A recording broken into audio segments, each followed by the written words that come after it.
सभी को नमस्कार। प्रतिवर्ष की भांति इस वर्ष भी दिनांक 16 मई को मध्य प्रदेश के नरसिंहगढ़ नगर में आचार्य गोकुल प्रसाद त्रिपाठी स्मृति व्याख्यान माला का आयोजन किया गया। व्याख्यान माला की यह 17वीं कड़ी थी। इसमें संस्कृत के विद्वान तथा हिंदी के यशस्वी कवि अष्टभुजा शुक्ल ने तुलसीदास और हमारा समय इस विषय पर एक बहुत विचारोत्तेजक व्याख्यान दिया। अष्टभुजा शुक्ल ने अपने वक्तव्य में या व्याख्यान में तुलसीदास को लेकर कतिपय गंभीर प्रश्न उठाए। एक प्रश्न यह उठाया गया कि तुलसीदास कवि पहले हैं या भक्त पहले हैं, और क्या उनके कवि रूप को समझे बिना जाने बिना रामचरित मानस का अध्ययन किया जा सकता है, किया जाना चाहिए। इसमें तो कोई संदेह नहीं कि तुलसीदास विश्व के सर्वश्रेष्ठ कवियों में से एक हैं। अष्टभुजा भी इस बात को स्वीकार करते हैं, हम सभी इस बात को स्वीकार करते हैं कि उनके जैसा कवि पिछले 500 वर्षों में भारत में दूसरा नहीं हुआ। तब उनको कवि के रूप में क्यों ना पहले समझा जाए, यह प्रश्न आता है। क्या वे इसलिए बहुत लोकप्रिय नहीं हुए कि वे एक महान कवि हैं? यह प्रश्न अष्टभुजा उठाते हैं। वे केवल महान भक्त, अनन्य भक्त होने के कारण लोकप्रिय नहीं हुए। यदि ऐसा होता तो इस प्रकार के अनन्य भक्त जिन्होंने कि 500 साल पहले, 400 साल पहले अपनी रचनाएं प्रस्तुत की, वे भी उतने ही लोकप्रिय होते। उनकी रचनाएं भी रामचरितमानस की तरह रोज घर घर पढ़ी जाती, उनका पारायण होता। पर मीरा की पदावली का, सूरदास के सूर सागर का तो हर घर में उस तरह से पारायण नहीं होता। इसलिए यह तो स्वीकार करना चाहिए कि एक धर्म ग्रंथ के रूप में समूचे उत्तर भारत में तुलसीदास के रामचरितमानस को जो असाधारण प्रतिष्ठा प्राप्त हुई और उसका घर घर पारायण होने लगा, उसमें तुलसीदास के कवित्व का बड़ा योग रहा है। तुलसीदास कवि भी हैं और भक्त भी हैं, और उनके रचनाकार में दोनों की उपस्थिति है। तो यह संयुक्त उपस्थिति है या समवेत उपस्थिति है। अष्टभुजा शुक्ल के इस व्याख्यान से यह प्रश्न भी उठता है, भक्त और कवि का उनके रचनाकार में संयोग हुआ है या समवाय हुआ है? दो चीजों का मेल हमारे दर्शन शास्त्र में दो प्रकार से समझाया जाता है। दो चीजों का संबंध दो प्रकार से समझाया जाता है हमारे शास्त्रों में। एक संयोग संबंध है, एक समवाय संबंध है। संयोग संबंध में दोनों को अलग अलग पहचाना जा सकता है और अलग अलग किया भी जा सकता है। जैसे कि गेहूं और चावल मिला करके रख दिए जाएं तो उनको बीन करके अलग किया जा सकता है। समवाय संबंध में दोनों इस तरह से घुल मिल जाते हैं कि उनको अलग नहीं किया जा सकता है। शरबत हम बनाते हैं, उसमें इलायची, खटाई, शक्कर या गुड़ आदि कई पदार्थ डालते हैं, वो घुल मिल जाते हैं तो फिर अलग नहीं किए जा सकते, उनका स्वाद तक अलग नहीं पहचाना जा सकता। उस पेय की विशेषता ही यही होनी चाहिए कि किसी एक चीज का स्वाद उसमें अलग से न पहचाना जा सके। तो क्या तुलसीदास के रामचरितमानस में भक्त और कवि का ऐसा संबंध हो गया है, ऐसा साहचर्य हो गया है कि दोनों में कोई फांक नहीं दिखती, दोनों अलग अलग नहीं पहचाने जा सकते? मुझे तो ऐसा नहीं लगता। अष्टभुजा शुक्ल का यह कहना भी पुनर्विचार्य है कि वे भक्त की अपेक्षा कवि बड़े हैं, कवि पहले हैं, और इस रूप में ही उनको पहले समझा जाना चाहिए। क्योंकि तुलसीदास तो स्वयं बार बार कहते हैं कि कवि होने का मुझे कोई दंभ नहीं, कोई गर्व नहीं। जो भी कविता लिखता है उसको कहीं न कहीं तो यह गर्व बोध रहता ही है। गर्व नहीं तो बोध तो रहता ही है कि मैं कविता कर रहा हूँ, कवि हूँ। तो तुलसीदास तो कहते हैं कि कवि न होऊँ नहीं वचन प्रवीणु, सकल कला सब विद्याहीनु। कवि न होऊँ नहीं चतुर कहावऊँ, मति अनुरूप राम गुण गावऊँ। कवित विवेक एक नहीं मोरे, सत्य कहूँ लिखि कागद कोरे। बार-बार वे कहते हैं, कवि होने के गर्व को बिल्कुल भी वे अटकने देना नहीं चाहते अपने पास और भक्ति भाव में रम करके ही लिख रहा हूँ ऐसा वे समझते हैं, ऐसी समझ वे देते हैं। अनन्य भक्त के रूप में तुलसीदास अपनी इस रचना में अव्याहत रूप में उपस्थित रहते हैं। यहाँ तक कि सारे तर्कों को परे रख कर के अनन्य विश्वास, अनन्य श्रद्धा के साथ समर्पित हो जाएं। यही उनकी कविता का आह्वान है, उसको कविता कहा जाए तो। तब उनको किस रूप में पहले समझा जाए और कवि के रूप में क्या उनको न समझा जाए। तब पुनः इष्टापत्ति आती है कि कवि के रूप में नहीं समझेंगे तो ये कैसे जानेंगे कि क्यों उनकी इतनी लोकप्रियता है। क्योंकि अन्य भक्त तो फिर अन्य भक्त कवि उतने लोकप्रिय नहीं हो सके, उतनी व्यापक स्वीकृति नहीं पा सके। यह एक प्रश्न है। दूसरा प्रश्न जो उठता है अष्टभुजा शुक्ल के वक्तव्य से कि कुछ साल पहले तक 10, 20, 30 साल पहले तक या 40 साल पहले तक गीता प्रेस से जो रामचरितमानस छपती थी, उसमें नंद दुलारे वाजपेयी का नाम रहता था संपादक के रूप में। उसमें बेनी कवि का पद रहता था, वेद मत सोधि के पुराण सबे संतो, असंतन के भेद को बताओ तो, जो पे यह रामायण तुलसी न गाव तो, इत्यादि पूरा पद बेनी कवि का उसमें रहता था। उसमें मधुसूदन सरस्वती के बारे में भी रहता था और किस तरह से मधुसूदन सरस्वती ने रक्षा की तुलसीदास की, यह भी बताया जाता था। और कैसे उन्होंने रामचरितमानस की पोथी पढ़ करके एक श्लोक उस पर लिखा, आनंद कानने यस्मिन् तुलसी जंगमस्तरु, कविता मंजरी भाति राम भ्रमर भूषिता।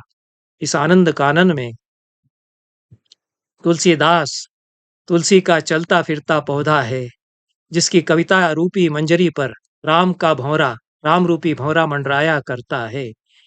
यह श्लोक उन्होंने संस्कृत में लिखा। यह सब क्यों हटा दिया गया? यह बहुत गंभीर प्रश्न है, क्योंकि यह हमारे समय की पूरी राजनीति से जुड़ा हुआ है। यह बताना अब जरूरी नहीं समझा जाता कि पाखंडी पंडे पुजारियों से तुलसीदास की रक्षा संस्कृत के एक बड़े पंडित ने की थी, जो अपने समय के महान शास्त्रज्ञ, शास्त्रकार और बड़े दार्शनिक भी थे। यह बताना गैर जरूरी समझा जाता है कि अपने जीवन के कई वर्ष, कुछ वर्ष खून पसीना एक करके हिंदी के एक बड़े आचार्य ने रामचरितमानस का संपादन किया। संपादन कार्य कोई हंसी खेल का कार्य नहीं है। पहली बार किसी कृति का संपादन जो होता है, जो कि हस्तलिखित पोथियों में मौजूद हो और उसमें पाठभेद हो जाते हैं, जो कि अभी भी रामचरितमानस में देखे जाते हैं, उसका एक सर्वसम्मत सुविचारित पाठ तैयार करना यह एक महत्वपूर्ण कार्य है। इसमें पांडित्य, विवेक, बुद्धि, पाठ समीक्षा के सिद्धांतों का ज्ञान, पाठालोचन, इस सब की आवश्यकता पड़ती है और यह एक साधारण व्यक्ति का कार्य नहीं है। इस बात को क्यों अब दबा दिया जाता है, यह प्रश्न है।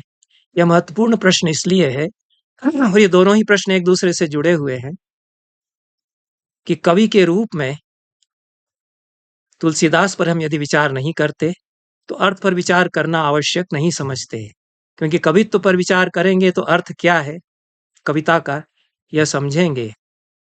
हमारे लिए धर्मग्रंथ के रूप में पारायण कर लेना पर्याप्त है। यह समझ कर के हम तुलसीदास को पढ़ते हैं। कदाचित तुलसीदास भी बहुत प्रसन्न नहीं होते इस स्थिति से।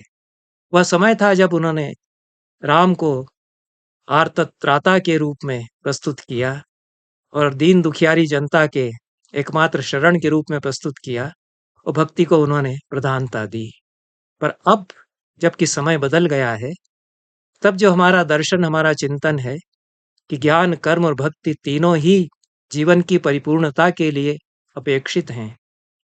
धर्मग्रंथ के रूप में केवल पारायण यदि हम करते हैं भक्तिभाव से, भक्तिभाव रह जाता है, ज्ञान को निरस्त कर दिया जाता है।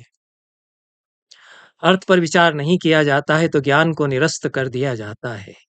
यह नहीं बताया जाता है कि आचार्य नंद दुलारे वाजपेयी ने किस प्रकार से इसका संपादन किया है, तो पूरी ज्ञान की परंपरा को निरस्त किया जाता है।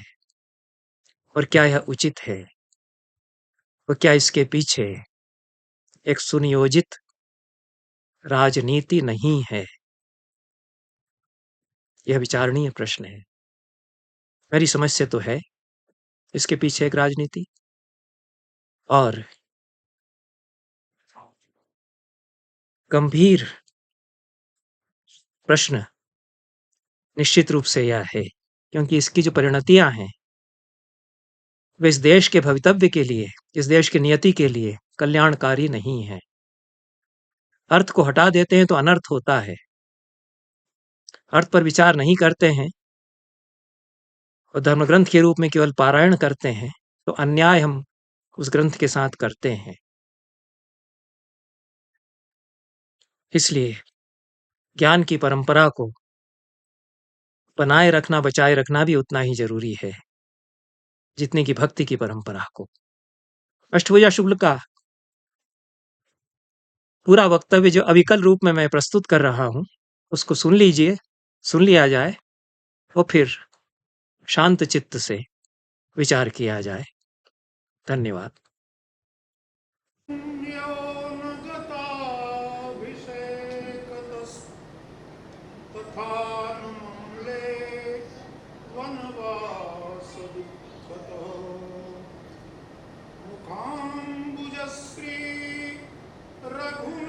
रघुनंदनस्य मे सदास्तु सामंजुलमंगलप्रदा।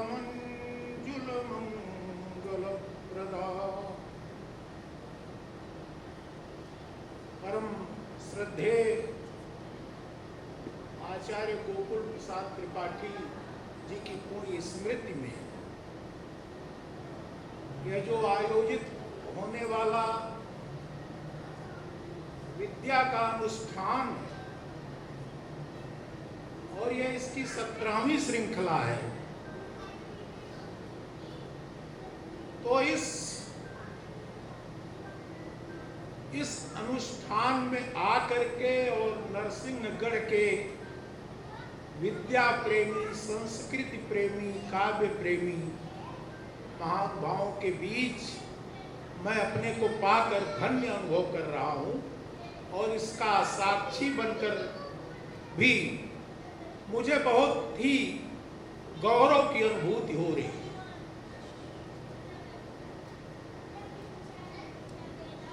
आचार्य गोकुल प्रसाद त्रिपाठी की यह जो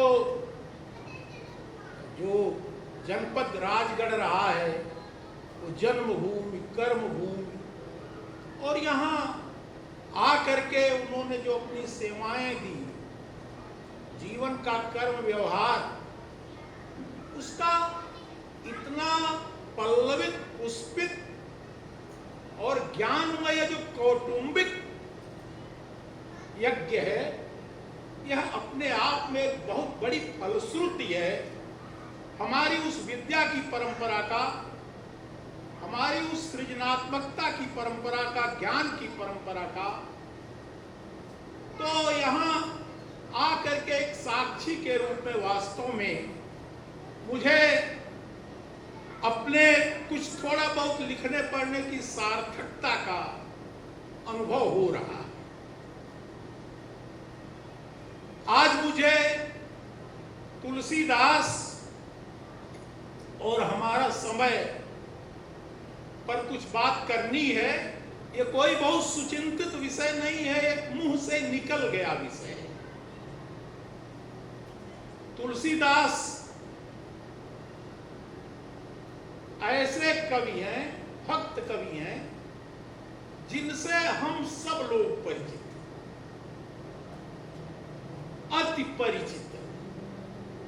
तो इतने लोकप्रिय और अति परिचित कवि के बारे में कोई भी नई बात कहना बहुत ही कठिन काम है। तो मैं जो बातें तुलसीदास के बारे में कहूंगा या उन्हें जोड़ते हुए अपने समय के बारे में जो कुछ मैं कहना चाहूंगा, वो सब आप लोगों को पहले से ही पता है।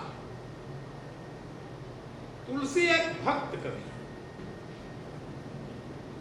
भक्त, और आज के कोई 500 वर्ष पहले भक्त कवि तुलसीदास का जन्म, और आज जब 500 वर्ष बाद हम तुलसीदास पर कोई बात कर रहे हैं, तो इसके माने कि तुलसीदास ने जो कुछ लिखा पढ़ा है, जो रचा है, जो सृजन किया है, वह आज 500 वर्षों बाद भी पहले की तुलना में और अधिकाधिक प्रासंगिक होता गया। आज की स्थिति यह है कि मुझे लगता है तुलसीदास जैसा महान कवि मेरे जानते दुनिया की किसी भाषा में शायद ही ऐसा हुआ हो जिसकी कविताओं का इतना पाठ, इतना पारायण होता। कोई गांव नहीं, कोई नगर नहीं, कोई मोहल्ला नहीं, कोई शहर नहीं, बल्कि कोई घर नहीं जहां तुलसीदास न पढ़े जाते। इतनी आवृत्ति किसी की कविता की, कम से कम जो मेरी सीमित जानकारी है, वह शायद ही दुनिया के किसी कवि की होगी। तुलसीदास को ये बहुत बड़ा सौभाग्य था। तो ऐसी क्या बात है तुलसीदास की कविता में कि 500 साल बाद उनकी एक पुस्तक हम रोज पढ़ते। तो पढ़ते क्यों है? क्या जरूरत है पारायण करने की, पाठ करने की क्या आवश्यकता है? और तुलसीदास इतने अधिक प्रासंगिक हमारे समय में क्यों होते गए हैं? बहुत सारे कवि कविता लिखते हैं तुलसीदास के समय में ही या उनके आगे पीछे।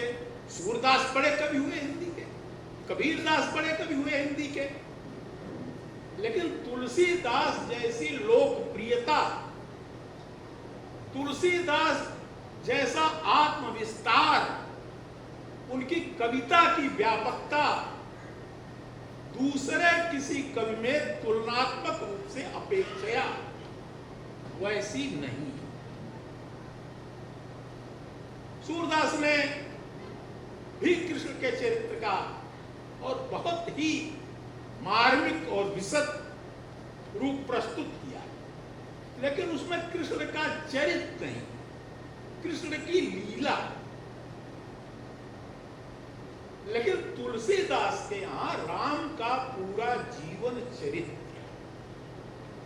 एक कैरेक्टर, और उस चरित्र से जुड़े हुए जो हमारे सामाजिक संबंध हैं, पारिवारिक संबंध हैं, कौटुंबिक संबंध हैं, तो एक सामाजिक व्यक्ति होते हुए समाज में कैसे रहा जाता है, कैसे रचा जाता है, या किसी सुंदर समाज का निर्माण किस तरह से हो सकता है, यह तुलसीदास की कविता की सबसे बड़ी प्रासंगिकता है।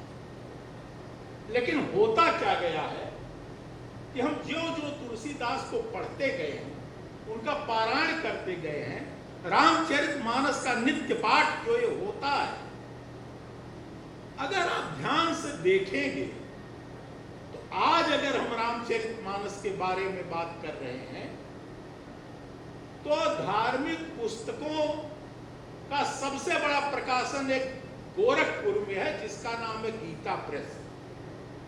और गीता प्रेस सबसे सस्ती दरों पर हमारी पौराणिक, साहित्यिक, सांस्कृतिक, धार्मिक, शायद दुनिया का कोई भी प्रकाशक इतनी सस्ती दर पर हमें पुस्तकें उपलब्ध नहीं है। पहले जब रामचरितमानस की प्रतियां आती थी, आप लोगों में से बहुत से लोग उस पीढ़ी के हैं, तो आप लोगों का ध्यान जरूर जाता हो कि रामचरितमानस के पहले एक बेनी कवि हुआ करते थे, उनके कुछ पद रामचरितमानस के पहले उस पर लिखे थे। आचार्य नंद दुलारे वाजपेयी जैसे हिंदी के बड़े आलोचक, जो कि आदरणीय विजय बहादुर सिंह जी के गुरु रहे, उन्होंने रामचरितमानस का संपादन किया। वो संपादकीय पहले भूमिका उसकी लिखी जाती, जब रामचरितमानस छपता था थोड़ा पहले की बात। लेकिन आज जब हम देखते हैं उस रामचरितमानस का जो पाठ हमारे सामने है, उसमें कवि बेनी की कोई कविता नहीं है जो 2-4 पद्य उनके दिए रहते थे। संस्कृत के कुछ श्लोक दिए रहते थे, आनंद कान्ने अस्मिन् तुलसी जंगमस्तरु कविता मंजरी यस्य राम भ्रमर भूषिता, श्लोक गायब है। आचार्य नंद दुलारे वाजपेयी की भूमिका गायब है। तो आज जो रामचरितमानस हम पढ़ रहे हैं, तो क्यों इतना पढ़ते हैं, क्यों इतना पढ़ा जाए? और एक चीज और हुई है कि गीता प्रेस वालों ने यह सूचना दी है कि रामचरितमानस की मांग इन दिनों जितनी बढ़ गई है, उतना वो छाप नहीं पा रहे, उनका प्रकाशन असमर्थ हो गया। तो तुलसी की ये बढ़ती हुई लोकप्रियता इस रूप में क्यों? क्या इसलिए है कि तुलसी एक बहुत बड़े भक्त है? क्या इसलिए है कि तुलसीदास ने एक बहुत बड़े धार्मिक ग्रंथ की रचना की है? या इसलिए है कि तुलसीदास एक बहुत बड़े कवि? धर्म के आचार्य तो बहुत होते हैं, संत भी बहुत से हुए हैं। तुलसीदास अपने समय में जब थे, तो उस समय में अनेक संप्रदाय भक्ति के थे, वैष्णव, शैव, शाक्त, तमाम संप्रदाय थे उनके समय। उस समय जब किसी को भक्त कहा जाता था, तो बहुत एक आदर सूचक शब्द था भक्त। लेकिन आजकल आप लोग देख रहे होंगे, जब किसी को भक्त कहा जाता है, तो वह सब एक अत्यंत तिरस्कृत वाच्य की तरह प्रयोग किया जाता है। ऐसा क्यों है? क्या जो पहले भक्त का अर्थ था, आज वही भक्त का अर्थ रह गया है? क्या तुलसीदास जिस भक्त की बात करते थे, हमारे समय में, हमारे समाज में, क्या वह किसी अंधभक्ति में बदलती हुई दिखाई दे रही है? तुलसीदास और किसी की भक्ति नहीं करते थे, न किसी की सत्ता मानते। तुलसी अब का होगे नर को मन सबका, हम चाकर रघुवीर के पढ़ो लिखो दरबार, तुलसी अब का होगे नर को मन सबका। तुलसीदास ने कहा कि हम तो रघुवीर के चाकर हैं, राम के। लेकिन तुलसीदास के समय में भी शासन था, सत्ता थी, शासक थे, लेकिन तुलसीदास किसी शासक के यहां अपनी पनाही घिसने नहीं गए, अपना सिर झुकाने नहीं गए। और आज उसी तुलसीदास को वही रामचरितमानस है, उस रामचरितमानस को हम किस रूप में पढ़ते हैं, क्यों पढ़ते हैं? रामचरितमानस ही तुलसीदास की एकमात्र कविता नहीं है, वो सबसे लोकप्रिय कविता है, सबसे अधिक पाठ उसी का।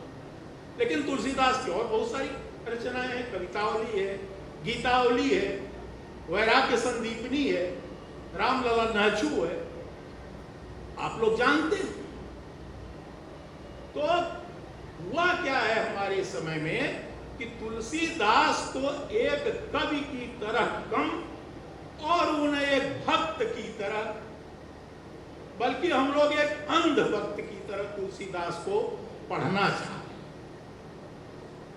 क्योंकि उनके समय में भक्त या विभिन्न संप्रदायों में दीक्षित बहुत सारे संत रहे होंगे, उनका तो कहीं नामोल्लेख नहीं दिखाई देता। बड़े बड़े संप्रदायों के जो आचार्य रहे हैं उनकी बात तो अलग है, वल्लभाचार्य की बात अलग है, निम्बार्क संप्रदाय की बात अलग है, रामानुजाचार्य की अलग है। लेकिन तुलसी क्यों इतने लोकप्रिय है? क्या आपको लगता है कि तुलसी एक धार्मिक व्यक्ति के होने के नाते इतने लोकप्रिय है, एक संत होने के नाते लोकप्रिय है, या कोई कवि होने के नाते? मैं आप लोगों के सामने ये प्रश्न भी खड़ा करता हूं और इसका उत्तर भी जानना चाहता हूं। हमारी स्मृति में कोई क्यों बसा रहता है, हम उसे बार बार क्यों याद करते हैं, और तुलसीदास ने ऐसा किया क्या? तो तुलसीदास की लोकप्रियता का सबसे बड़ा कारण है कि वो एक महान कवि। कवि हमारे भारतीय साहित्य में तो कवि का मानक, कवि की प्रतिष्ठा बहुत बड़ी है। वो हमारे मन को, हमारे हृदय तंत्र को, हमारे संवेदन को कोई भी कविता भीतर बैठ जाती है, हमारे झकझोर देती है, हमें हिला देती है, कभी रुला देती है, कभी प्रसन्न कर देती है कविता। तुलसीदास की कविता में वह शक्ति है, वह क्षमता है जो 500 साल बाद भी आज उन्हें प्रासंगिक बनाए हुए है। लेकिन उसका जो आज हम पाठ कर रहे हैं, पारायण कर रहे हैं, हमें जरूर सोचना चाहिए कि तुलसीदास को हम क्यों पढ़ रहे हैं। तुलसीदास ही हमें इस बात के लिए आमंत्रित भी करते हैं कि हम उन्हें क्यों पढ़ें। तुलसीदास ने ये जो हमारा समय है, कलयुग तो आप सब लोग जानते हैं, जो तमाम युगों में बांटा गया है, एक कलयुग है, और कलयुग का चित्रण जैसा तुलसीदास ने किया है, कम से कम रामचरितमानस में ही। आप लोग पाठक हैं तो उसे पढ़ते होंगे। बाढ़े नख और जटा विशाला, ते तापस कलिकाल कराला। ये जो कलिकाल है, इसमें बड़ी बड़ी जटाएं रख करके, लंबे लंबे नख रख करके जो बड़े बड़े संत प्रवचन करते हुए घूमते हैं, जो लाखों लोगों को सम्मोहित करते हैं और करोड़ों के पैकेज पर जाते हैं, और हम आंख कांध मूंद करके इतनी श्रद्धा के साथ उनके प्रवचनों को सुनते हैं। तुलसीदास की निगाह में, एक कवि की दृष्टि में, ये जो हमारा कलिकाल का समय, कलिकाल की बहुत परिभाषा की गई। कलिकाल को कहा गया कि जब उसने कहा कि हमको रहने की जगह दे दीजिए, तो परीक्षित से उसने कहा कि तुम जाके सोने में हमको रहने दीजिए, स्वर्ग। तो सोना तो बड़ा चमकीला होता है, हमारे जीवन में सबसे कीमती धातु मानी जाती है सोने की, बहुमूल्य माना जाता है, महार है सोना। तुलसीदास बार बार उस सोने की, उस ऐश्वर्य की, उस वैभव की अवज्ञा करते हैं, उसे खारिज करते हैं। तुलसी तहां न जाइए कंचन बरसत में, आवत ही हर्षे नहीं नैनन नहीं सने। तुलसी तहां न जाइए कंचन बरसत में। अगर सोना भी बादल बरस रहा हो, तो एक और तो सोने का हिरण है। वो सोने का हिरण क्या करता है? लुभाता है हमें, हमारे मन को आकर्षित करता है, खींचता है। सोने का हिरण हमें लुभाता है। लंका भी सोने की ही थी, आप लोगों को याद हो। लंका सोने की थी तो लंका का सब कुछ सोने का था। हो सकता उसका राजपथ भी सोने का रहा हो। और हम लोग जो भारतीय संस्कृति के बहुत बड़े उपासक हैं, एक श्लोक बार बार उद्धृत करते हैं, अपि स्वर्णमयी लंका ना मैं लक्ष्मण रोचते, जननी जन्मभूमिश्च स्वर्गाधिपति। हे लक्ष्मण, ये लंका तो भाई जहां सोना है वहां किस चीज की कमी है, किस चीज का अभाव है? लेकिन राम कहते कि मैं इससे ऊब गया हूं, इस सोने से। अब इस स्वर्णमयी लंका न में लक्ष्मण होता, ये मुझे अच्छी नहीं लगती यार। लक्ष्मण ऊब पैदा कर रही मेरे भीतर। जननी जन्मभूमि स्वर्गादपि गरीयसी, मुझे तो अपनी अयोध्या जो जन्मभूमि है वही सबसे प्यारी। और आज आप लोग जो ये बड़े बड़े माध्यम है, संचार माध्यम, मीडिया पर, टेलीविजन पर आप लोग जो देख रहे होंगे अयोध्या को, उसमें सबसे ज्यादा दिखाया जा रहा है कि अयोध्या में राम की जो स्थापना हुई है उसकी चौखट सोने की है, उसके नीचे की फर्श सोने की है। तो हम तुलसी द्वारा रचे गए उस राम को, जो सारे भौतिक ऐश्वर्य को, सारे संसाधनों को ठेगा दिखाता है, उसकी चमक में, उसकी चकाचौंध में क्या हमारी दृष्टि इतनी मोतियाबंद बिंद से ग्रस्त होती जा रही कि हम देख नहीं पा रहे कि हम किस ओर जा रहे हैं। यह जो पहली बात तो यही है कि तुलसीदास हमारे समय में बहुत बड़ा सत्ता विमर्श प्रस्तुत करते हैं। कलिकाल की बात वो बार बार करते हैं, कल 12 ही बार अकाल पड़े। कलयुग में तो यही दशा होगी कि अकाल पड़ेगा बार बार। और नागार्जुन जैसे कवि ने तो अकाल और उसके बाद पर कविता ही लिखी। बहुत दिनों तक चूल्हा रोया चक्की रही उदास, बहुत दिनों तक कानी कुतिया सोई उनके पास, बहुत दिनों तक छिपकलियों की लगी भीत पर गस, बहुत दिनों तक चूहों की भी हालत रही सिकस। तो यह अकाल की स्थिति होती है। और जो अकाल की स्थिति है, वास्तव में मुझे लगता है तुलसीदास के भीतर एक चारुदत्त भी जैसे बैठा हुआ है। शूद्रक का, वृक्षकटिक का चारुदत्त जैसे तुलसीदास के भीतर बैठा हुआ, क्योंकि तुलसीदास का जीवन निहायत ही असहाय और दरिद्रता भरा जीवन। एक ब्राह्मण का जीवन तो था, लेकिन ऐसा ब्राह्मण बालक था जिसका कोई आगे पीछे नहीं था। माँ बाप बचपन ही मर गए थे, कोई संरक्षण देने वाला नहीं था।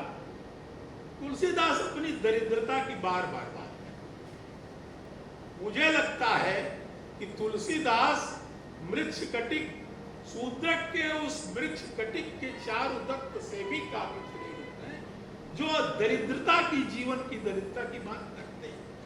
क्योंकि वहां तो दरिद्रता पर कई श्लोक है।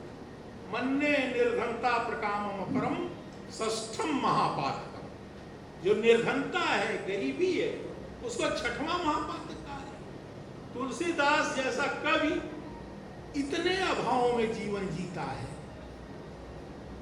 साधनहीन जीवन, दरिद्रता का जीवन, और इतना बड़ा कवि होता है। हमारे समय में जो कविता है, या तुलसी के ही समय में जो दरबारी कविता थी, जो कवि दरबारों में जाकर के सुना आया करते थे और शासकों से, राजाओं से तमाम स्वर्ण मुद्राएं लेकर चले आते थे, आज उनका कहीं पता नहीं है। लेकिन तुलसी आज 500 साल बाद हमारे बीच जिंदा। तुलसी की कविता जिंदा है, तुलसी के शब्द जिंदा है, तुलसी की रचनाएं जिंदा है। तुलसीदास को कहा जाता है कि वो ब्राह्मणवादी कवि है। सही बात है, उनकी कविताओं में वर्णाश्रम व्यवस्था है, इसमें दो राय नहीं। जो आश्रम व्यवस्था रही है, लेकिन उसके बावजूद तुलसीदास उस आश्रम व्यवस्था को, वर्णवादी व्यवस्था को बहुत बड़ी चुनौती भी देते हैं। धूत कहो, धूत कहो, रजपूत कहो, ज्वालाहा कहो को। तुलसीदास जैसा कवि यहाँ तक कहता है कि हमको चाहे आप धूत कहिए, चाहे अवधूत कह लीजिए, अवघड़ कह लीजिए, राजपूत कह लीजिए, आपको करना हो। मैं हूं तो ब्राह्मण, लेकिन आप मुझे कुछ भी कह लीजिए, जुलाहा मुझे कह लीजिए, भाई मुझे आप गाली दे दो, मेरे ऊपर फर्क नहीं पड़ता है। काहू की बेटी से बेटा न ब्याह, काहू की जाति बिगाड़ न चोट। मुझे इस जो सामाजिक संबंध है, मुझे किसी से बहुत संबंध नहीं बनाना है, किसी की बेटी से मुझे अपना बेटा नहीं ब्याहना। मैं किसी की जाति बिगाड़ने वाला नहीं हूं तो मैं ब्राह्मण बालक। बावजूद इसके तुलसीदास कभी भी कुलीनता को बार बार चुनौती देते हैं, बार बार कहते हैं कि जो कुलीनता यानी जो नस्ली चेतना है, जिसे हम लोग कहते हैं आजकल सबसे ज्यादा विरोध, कई विमर्श चले हुए हमारे समय में, हर चीज को बता दिया जाता है कि ब्राह्मणवाद है। लेकिन ब्राह्मण भी क्या है ये तो जयशंकर प्रसाद बताएंगे। ब्राह्मण न किसी का दिया हुआ खाता है, न किसी के राज में रहता है। तुलसी जैसा कवि वो कहते हैं कि हम चाकर रघुवीर के पढ़े उनको दरबार, हम किसी के दरबार में जाने वाले नहीं, हम तो राम के दरबार में जाने वाले हैं। लेकिन राम के दरबार में क्यों जाने वाले भाई? राम क्या है? अभी मैं आ रहा था आपके नरसिंहगढ़ में, तो मैंने देखा घर घर पर लिखा हुआ था मेरा गांव मेरी अयोध्या, बहुत सारे ठप्पे जैसे लगाए गए। तो मैं ये देख रहा था तो मुझे लग रहा था कि भाई ये क्या माजरा है, मेरा गांव मेरी अयोध्या। हिंदुस्तान में यह भावना कहां से पैदा हो रही है और क्यों पैदा हो रही है? जहां राम तहां अवध निवासु, राम जहां जहां है वहां अवध चला जाता है। अगर जंगल में राम चले गए हैं तो पूरी अयोध्या वहां भी चली गई। अगर नरसिंहगढ़ के घर घर पर राम नाम की अयोध्या की मुद्रा लग रही है तो वो अयोध्या कैसे? अयोध्या तो वही है योद्धुम योग्या न। एक तो ये कि जो लड़ाई भिड़ाई वाली अयोध्या कभी नहीं, बहुत ही ऐसा राज था अयोध्या में। आज अयोध्या की सल्तनत के लिए अयोध्या को एक प्रकार का हथियार बना करके जो सत्ता की लड़ाई वर्चस्व उसका देख रहे हैं आप, और राम को जैसे जिस तरह से राम की बदनामी की जा रही हमारे समय में, अगर हम उसे ठीक से नहीं देख पाते हैं तो तुलसी जैसे त्रिकालदर्शी कवि को समझना, उनके मूल मर्म को समझना, उनकी कविता की आत्मा को समझना शायद एक कठिन बात। ऐसा क्यों है? तुलसीदास के विषय में जरा सा पानी हमें भी दीजिए।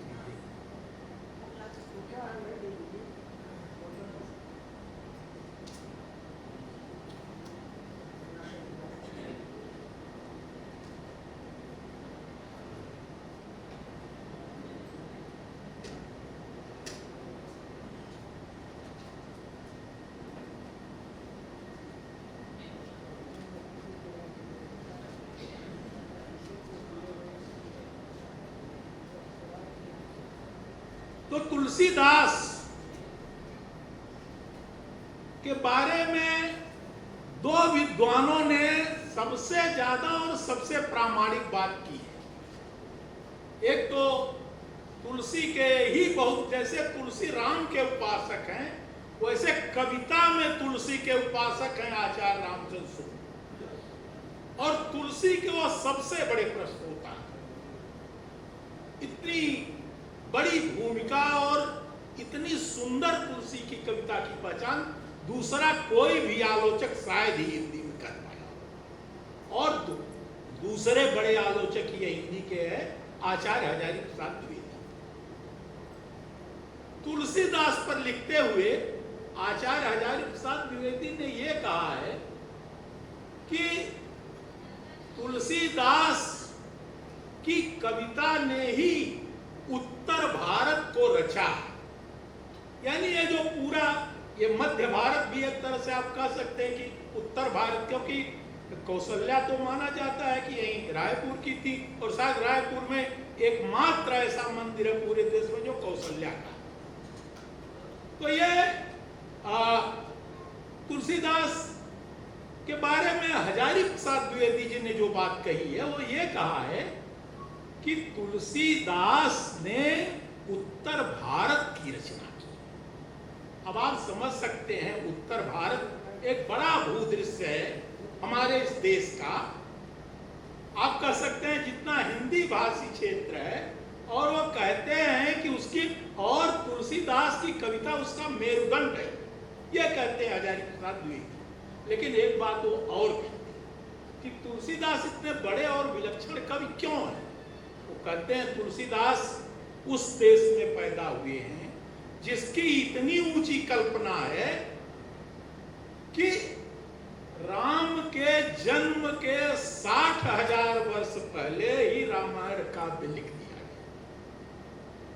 यानी राम का जन्म बाद में होता है, लेकिन कविता उनके बारे में 60,000 साल पहले लिखी जाती। तो आप समझ सकते हैं कि जीवन में या संस्कृति के निर्माण में किसी देश की कविता का क्या महत्व हो सकता है, क्योंकि कविता में जो कल्पना है, कल्पना शक्ति है बल्कि कहा जाए, कविता में जो जीवन को रचने की, संस्कृति को रचने की, लोक और समाज को रचने की शक्ति है, वो इतनी बड़ी शक्ति है।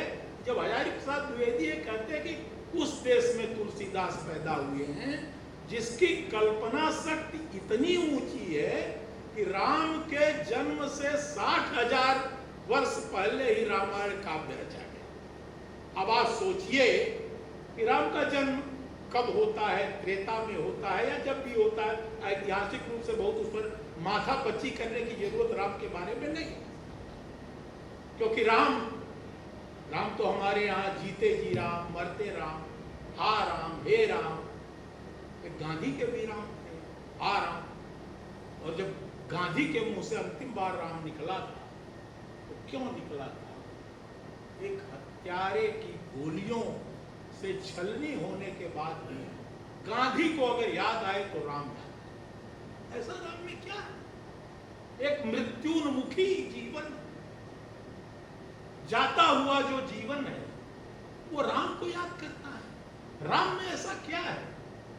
राम में ऐसी कौन सी भीतरी शक्ति है जो हमें संचालित करती है, समूची मनुष्यता को चलाती है? उस राम की रचना तुलसी ने की है। राम के उस चरित्र का उद्घाटन तुलसी ने किया है। और तुलसी जैसे कवि ने किसी भी दरबार का, किसी भी सत्ता का कभी कोई न तो गुणगान किया है और न कभी जाकर के हाजिरी दी है तुलसी। आज का जो हमारा समय, ये मुझे लगता है कि जो एक बिल्कुल ही बूहड़ और अश्लील किस्म की हमारे समय की सत्ता है, वो राम का दुरुपयोग शायद इसी रूप में करती है। और हमें ये जरूर देखना चाहिए कि जब एक कवि किसी पात्र की सृष्टि करता है, किसी चरित्र की रचना करता है, तो उसके उद्देश्य क्या होते हैं। लेकिन जब सत्ताएं या सत्ताकांक्षी या सत्ताशील लोग किसी ऐसे मिथक का उपयोग करते हैं तो उसके पीछे उनकी क्या दृष्टि। ये हमारे समय का एक बहुत बड़ा सवाल है, जिस सवाल से हमें बार बार टकराना चाहिए, देखना चाहिए। ये बड़ी बात है। हम राम को क्यों पढ़ते हैं, तुलसी को क्यों पढ़ते हैं?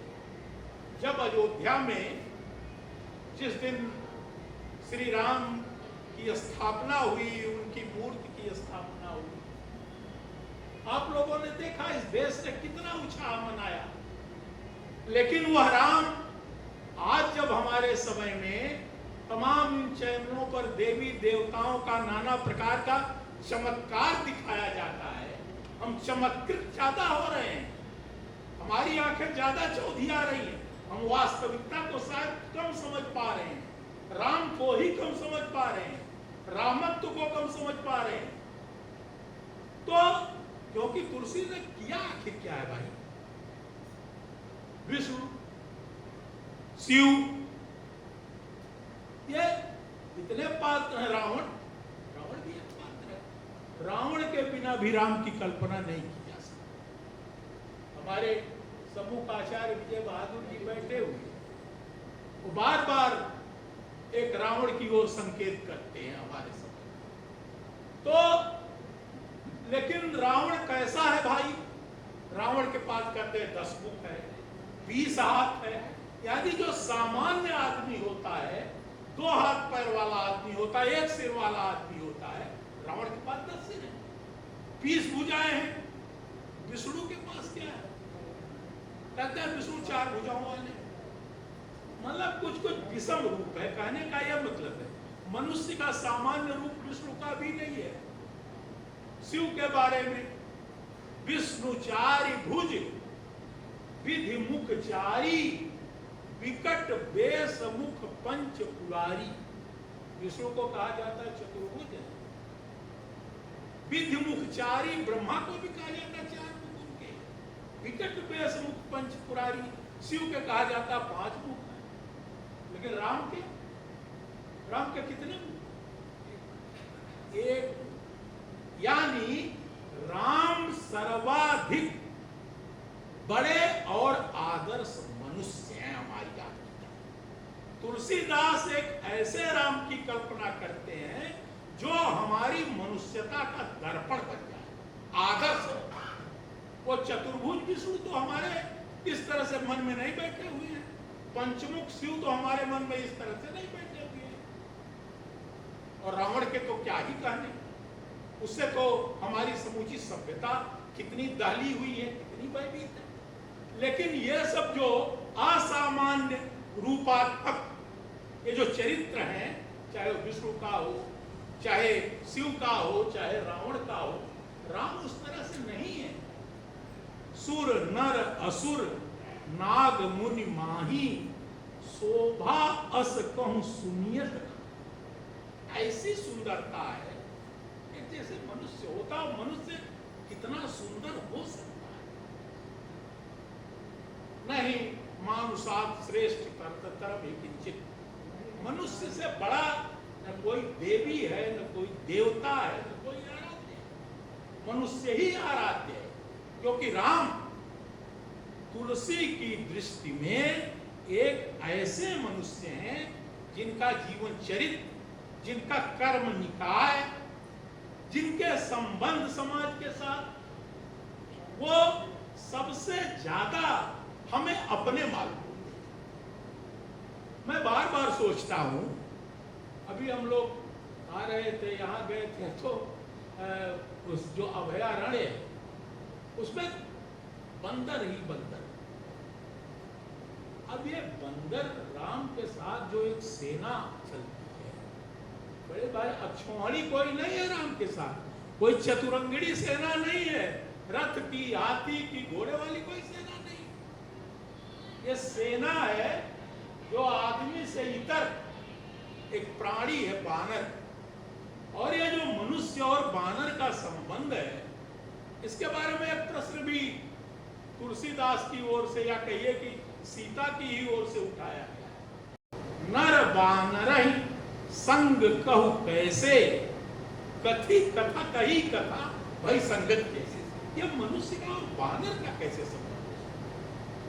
मुझे तो लगता है ये जो बानर है, तो शायद डार्विन ने जिस विकासवाद की ओर बहुत बाद में हमें समझाया कि मनुष्यता का या मनुष्य का विकास कैसे हुआ, तो ये जो आदि मानव है, मुझे लगता है हमारे समय का जो एक सुसंस्कृत मानव है, उसके साथ, क्योंकि हनुमान को मैं देखता हूं तो राम के सामने घुटने टेक कर सदैव भक्त की मुद्रा में उनकी सेवा में तैयार दिखाई देते हैं। तो मुझे लगता है ये जो मनुष्य का, तुलसीदास तो खैर हो सकता है कि वल्लभ उनके मन में पता नहीं ये अवधारणा थी कि नहीं कि मनुष्य या मनुष्यता का विकास वानर के जरिए ही नर का विकास हुआ है। हम आप भी पता नहीं उससे सहमत होंगे कि नहीं हो सकते। लेकिन एक समय में अगर कोई ऐसी जंतु की एक प्रजाति पूरी की पूरी सेना एक मनुष्य का साथ दे रही है, और किससे लड़ने के लिए दे रही है, जो एक कुशासन है, जो एक दहशत है, जो हमारे समय को बुरी तरह आक्रांत करने वाली राज्य सत्ता है, यानी कि रावण, तो उससे लड़ने के लिए तो राम कैसे होंगे भाई? एक जीव जंतु, एक एक प्राणी, सब राम के साथ हो जाते हैं। लेकिन राम है मनुष्य ही। तात राम नर नहीं वाला, राम मनुष्य ही हैं। राम को अगर आप कोई ऐसे चमत्कार में ले जाते हैं कि राम की भक्ति करने से हमको साम्राज्य कोई मिल जाएगा, लंका से बड़ा साम्राज्य मिल जाएगा। अगर इस कामना के साथ आप राम के चरित्र को जीना चाहते हैं तो शायद एक तुलसी जैसे कवि और उनकी कविता के साथ भी भारी अन्याय। तो फिर राम है क्या? राम में एक मनुष्य तो है, लेकिन राम आजकल एक नारा आप लोग भी लगाते होंगे, मुझे लगता है सबसे ज्यादा नारे यही लगते होंगे, जय श्री राम।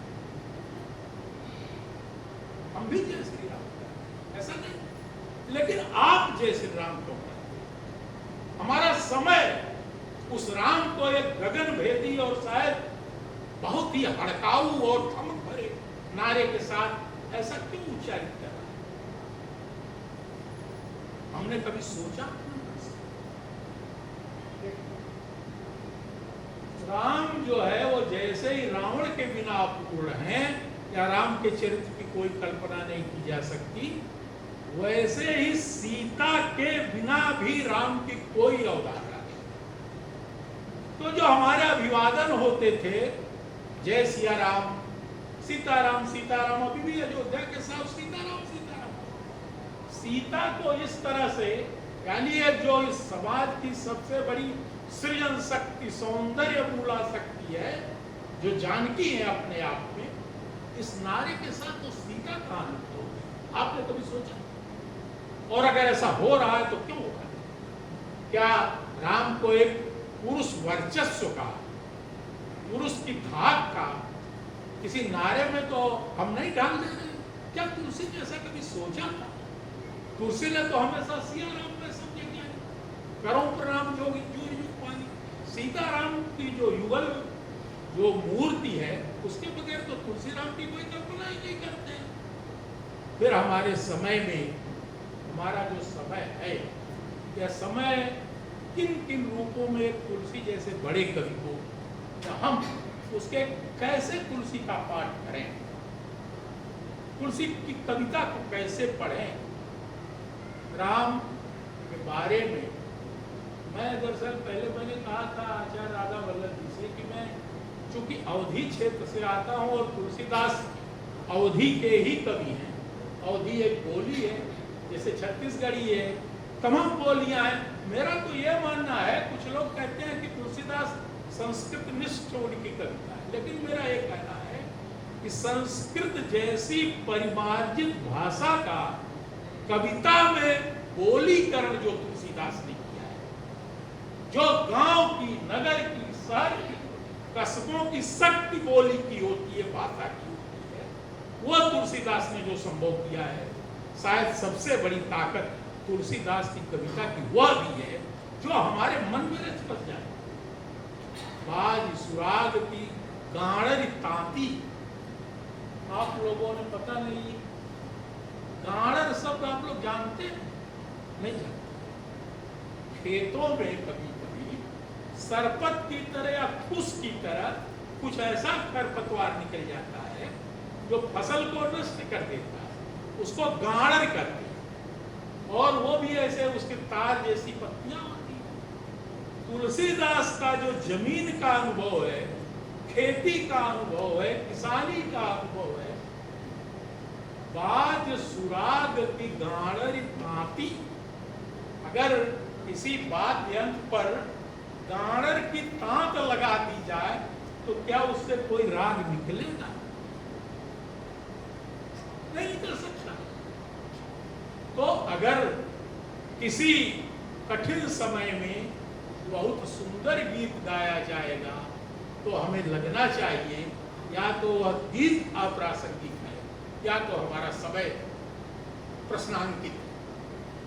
मैं ये कहना चाहता हूँ, चूंकि मैं सिर्फ यही कहना चाहता हूँ कि तुलसीदास सबसे बड़े कवि हैं हिंदी के, उनको खूब पढ़ा जाना चाहिए, इससे भी ज्यादा पढ़ा जाना चाहिए, लेकिन उसे एक कविता की तरह पढ़ा जाना चाहिए।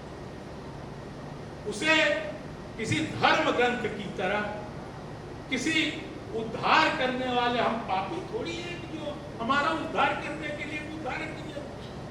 तुलसी अपने को पापी मानते हैं, तुलसी अपने को राम का वो दास मानते हैं, उनकी दास भाव की भक्ति है, क्योंकि वो एक संप्रदाय से जुड़े, वो रामोपासक है, वहाँ वो भक्त हैं।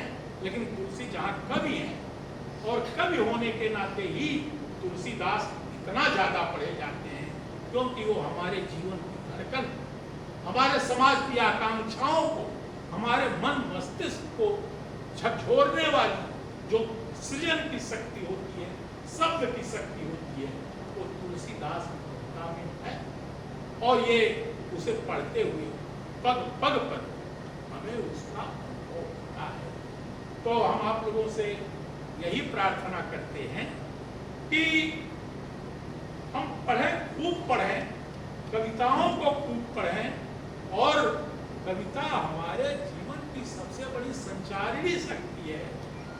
तुलसीदास इसी नाते इतने बड़े कवि हैं, इसी नाते इतना उनका पाठ होता पारा। एक छोटा सा लोकगीत है, धै देत्या राम हमारे मन भिर जा। राम, आप हमारे मन में जरा धैर्य रखिए, और कुछ नहीं चाह रहा है, गांव का आदमी, सामान्य नागरिक कुछ नहीं चाह रहा राम से। धै देत्या राम हमारे मन भिर जा, सबके मालिया रामा दियना बरत है, हरि लेता हमरो अंधेर। सबके महल में दीपक जल रहे हैं, राजदीप चल रहे हैं, वो कहता हमको दीपक भी नहीं चाहिए, हरि लेता हमरो अंधेर। हमारा जो अंधकार है इसी को दूर कर दीजिए, दीपक की संसाधन की हमें क्या जरूरत। सबके मालिया रामा जीवना बरत है, हरि लेता हमारी भूख। ये जब सामान्य आदमी कहता है कि सब लोग खूब व्यंजन खा रहे हैं लेकिन मुझे भोजन भी नहीं चाहिए, आप मेरे भूख ही आदमी। राम वह कण कण में बसे हुए राम, मन मन में बसे हुए राम, तृण तृण में रचे हुए राम। राम इस देश की वह आध्यात्मिक शक्ति है और अनुपम चरित्र है, जिन्हें समझना, जिन्हें पढ़ना, जिन्हें हृदयंगम करना बार बार मनुष्यता के लिए जरूरी बना रहेगा। इसी नाते और इसी दृष्टि से किसी कवि को, किसी कविता को, और तुलसी जैसे महान कवि को बार बार पढ़ा जाना चाहिए। बहुत बहुत धन्यवाद।